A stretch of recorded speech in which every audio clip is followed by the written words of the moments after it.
Welcome to PC Games Nostalgia, where we talk about yesterday's PC games today.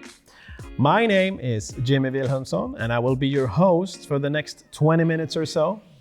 The game we're going to probe into today is... I know all this must be confusing to you, but this work is going to help so many people. Sick people.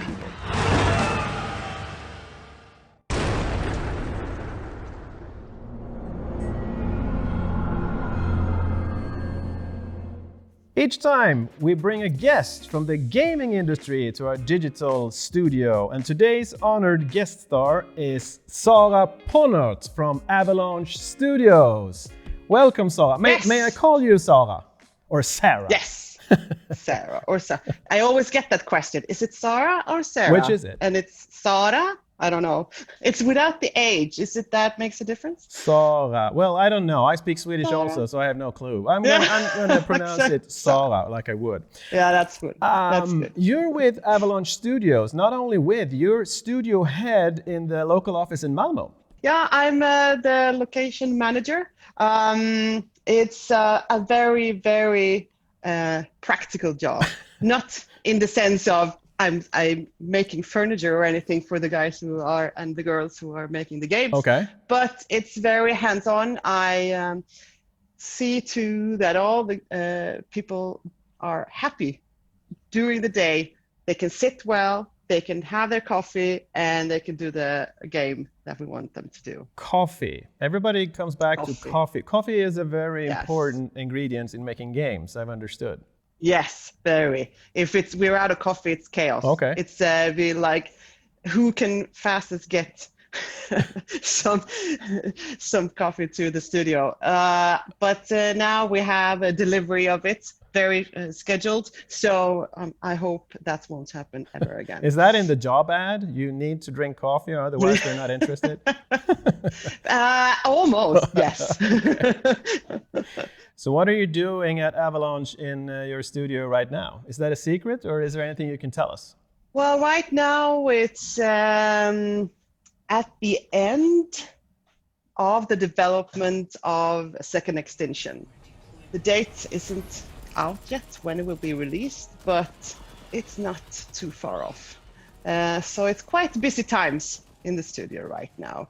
Just a couple of weeks ago, we signed an agreement for a new office or studio space in Malmö. Oh, really? So that's actually I'm very busy with that right now because I was there for several hours yesterday looking at what carpet, what colors, where should we have this, that, and that. So that's going to be really exciting, and we're moving in the mid-January 2021. So how big is your studio? I mean, how many people are you? You seem like many if you're growing. Yeah, we are growing. We're about 43 people today, but we are looking to grow to at least a double during next year, if it's possible. This known pandemic going around, making it a bit difficult to move around people. So, you are here and you have chosen, the game you have chosen to be nostalgic about is Sanitarium. You overestimate yourself. I think you're the one who overestimates yourself, you perverse, bloated egomaniac! Yes! It's a horror game from 1998, and I haven't actually played. I always confess to the viewers when I haven't played anything, and Sanitarium is one of those games, but I know it's a horror game by DreamForge back in 1998. Yes. Why did you choose that particular game? Well, when I got the question, that was sort of that once that came up. I played it so much, both due to my job at the time, but also my free time because I thought it was very intriguing. It is very scary. Okay.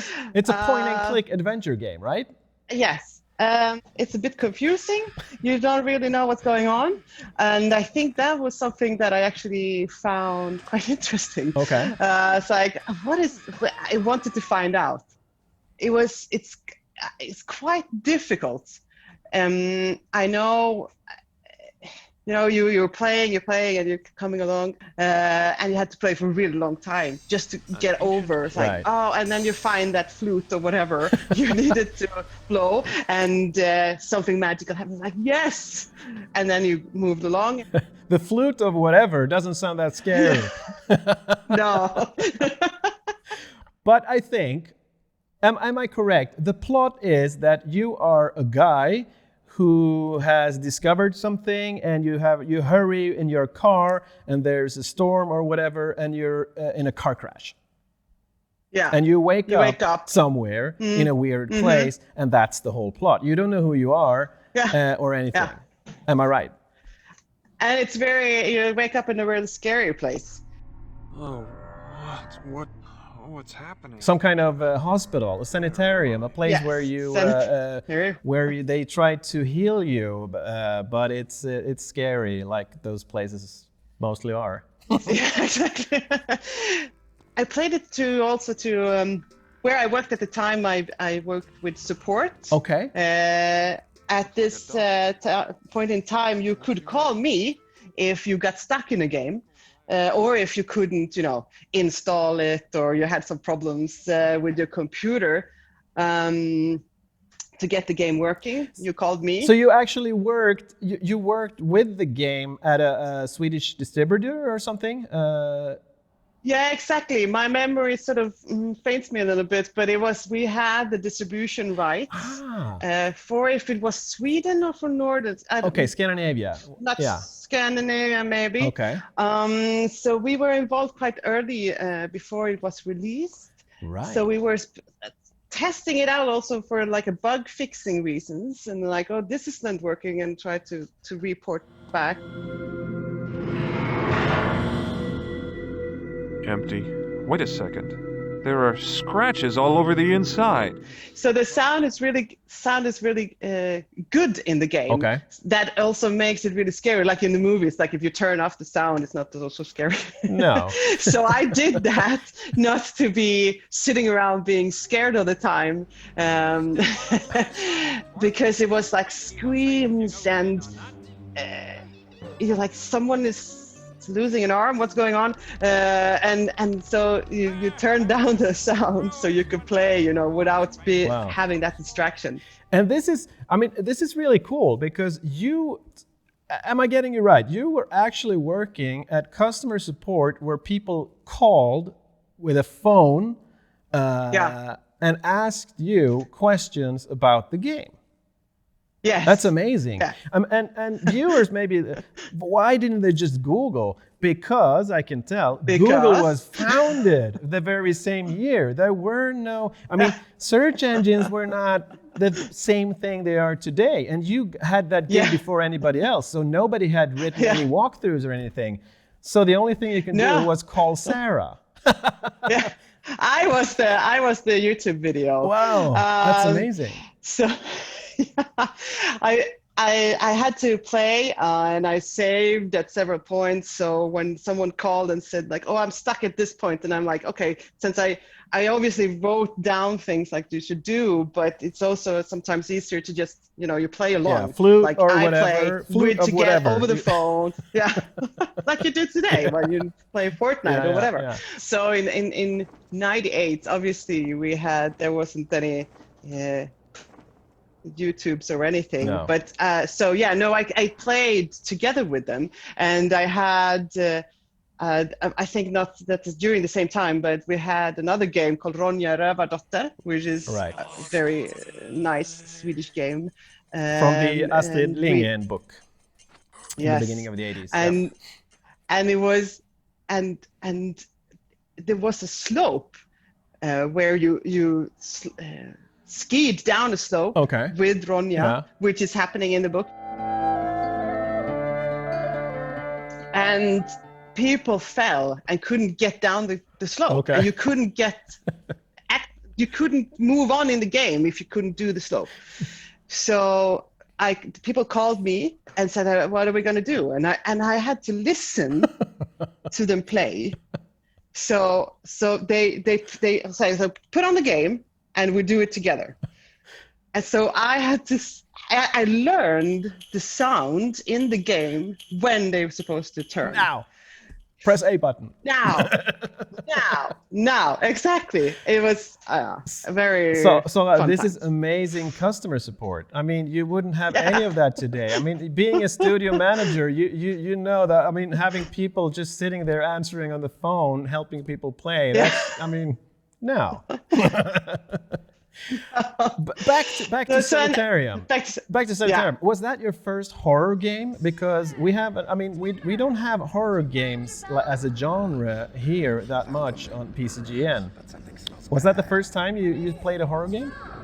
Yes, and specifically that was that scary. Yeah. I mean, there was games that felt scary in a way because you were hunted, run down by, I don't know, aliens or whatever. That's scary, but it's and stressful. Today I've seen ways that are really scary that I'm like, ooh, that's too much. Right. No, I'm the same. I'm easily scared, and I usually don't play horror games. I played a few, but my first horror game was, I think, Eternal Darkness on the GameCube, and that's several years after. I don't know which is considered the first horror game, but you said something before about the sound. I think sound is very important to scare people. Yes, for sure. And as I mentioned, I had to turn it down during the day so that I could play it and sort of not put so much of myself in it. Right. Because it was just tough to sit and listen to. Like, people are screaming and it's like, oh.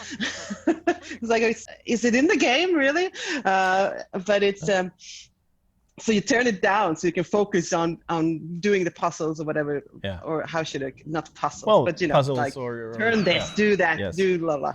But I had to turn it down so it wasn't so affecting me.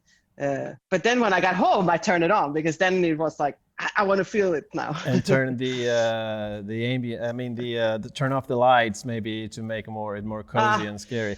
Yeah, maybe not all the way that day because then I couldn't sleep. Because the thing is, it's a very, like you said in the beginning, it's a very confusing game. You wake up in a sanatorium, you don't know who you are. People call you Max, I think, and you can't really separate things that are happening if they are real or not, because people look weird. There are kids who look weird. There are aliens who look weird.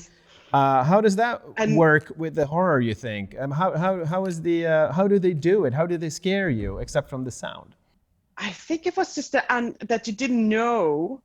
And even though, I was testing the game a little bit, I didn't get like a whole, this is what's going to happen. And that's sort of, and I think it was maybe it was by point they didn't do that because they wanted to see also obviously if it's hard enough or too hard and too scary maybe. I remember it as a very, very strong game. Like you wanted to play it and more and more and more. It's just like, what's going to happen and what's going to be, the solution of it. But it was very long also. Okay. I mean, I think hours and hours? I remember it like, yes, like playing forever. You're like, am I ever going to find out? Like, do I have patience to play it to the end? Did you? I think because it's a hard game and you didn't get any help. You were supposed to be the one helping. So who did you call? Yeah, exactly. No one. It got well received. It got great it did. Points. It sold really well in other parts of the world. As I remember it didn't so well in Sweden. Okay. Because I think it wasn't localized to Swedish. No. And games it seldom was were. At the time wasn't. And it was so difficult. So even if it was really good, it was so difficult. It took forever. So I think it might have been also the language barrier did something with that. Right. Have you learned anything from, now you're working within the gaming industry, which you didn't at the time, at least not with developing games. Is there anything you can say that you learned from Sanitarium or that you were inspired by? Or is it just that you remember the sounds and how scary they were? Well, but I think if I learned something, I learned to be patient, that's for sure. How would those games measure up today? I mean, have you played Sanitarium recently? No, I haven't. And now when we're talking about it, I sort of want to come back and see what it was that intrigued me so much with it. Since it's like, why did I like this so much? And why was it I got hooked on that type of gameplay? Because I think I would enjoy that also now, because it was sort of just that puzzle solving and that mystery, and also that the pace of it. You pick the pace yourself very much, right? Like, because I tried this and this and this to move on in the game, so it doesn't become so stressful for me. And maybe also the level of difficulty, because a topic that is often discussed is, are games today too easy? Because I guess studios like you don't want games to be too hard. You don't want people to get stuck. Right. You're not making adventure games, point and click, so maybe it's a different thing. But in general, like you said, Sanitarium was really hard. Myst, as you mentioned, was totally impossible. A guy like me, I played Myst for maybe 30 minutes, and then I'm like, okay, you're doing something here that affects a screen like 30 screens away, and in a total random manner to me. I totally didn't have the patience to play those kinds of games. Okay. And I don't think you see them around anymore. The level of difficulty is going down, I think, at least when it comes to puzzles in adventure games. Yeah, I was thinking about that, because like even big adventure games that I play that. Someone said like, I play that in a couple of days. Like, right. Okay, so they spent 4 years making this game, and you play it in 4 days. That's sort of sad in a way. But all game studios obviously test their games before released, like what's it called, like test panels and that sort of thing, right. To see that the games that today are not too easy, but not too difficult either. Because if you can't solve it, people get pissed off. But you can measure those things, right? You can measure those things. The games are online today, so you can see anywhere where you can even change the game, I guess, from in the background if it's online, I guess. Yeah, that's monitored very much. Like how they are spending all this time here. Why? Yeah. What's going on? Yeah. So then you can see that. Okay, then maybe we need to switch something. Sometimes it just little one, very little, that needs to be changed, and then the players can move along in the gameplay. So it needs to be looked at all the time. What am I doing here? Who am I? Get this off me! Out! I want out! Sara, whatever you want to be called. I thank you so much for calling us today. I will definitely look into Sanitarium, because now I feel intrigued, and I will obviously turn up the volume, not down, turn it down, and listen to the whole thing, and maybe get scared by the kids or the aliens or whatever you mentioned. Well, maybe it's like when you remember a TV show and then you watch it again. It's like, what? Yeah, for you, but not for me. This is the first time. That was so good. Right, that's true. That's good. And I'll check too then, and we can compare notes. I will look up. I know it's on Steam, but I will look up the original and find that number, and I will call and see if somebody's still there answering. Maybe your phone. Maybe it's connected to me still. Right. So thank you so much. Yes. Good luck with everything, and I hope you double or triple your studio or whatever during the next year. And good luck and with your new location, your new offices. Thank you. We're working on it. Yes, thanks. I hope to talk to you soon. Bye. See you, man. Bye.